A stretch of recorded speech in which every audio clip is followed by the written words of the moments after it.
Each year, Break Free from Plastic changemakers gather to reveal the top plastic polluters trashing our communities.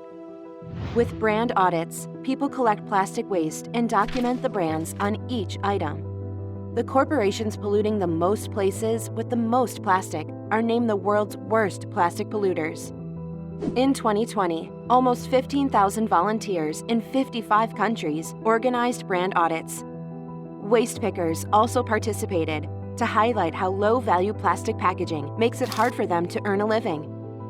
This year, the world's top plastic polluters are the Coca-Cola Company, PepsiCo, Nestle, Unilever, and Mondelez International. We will not keep cleaning up after corporate polluters. It's time they take full responsibility for the plastic pollution crisis and adopt real solutions. They need to reveal the amount of plastic produced, drastically reduce it, and reinvent packaging for refill and reuse.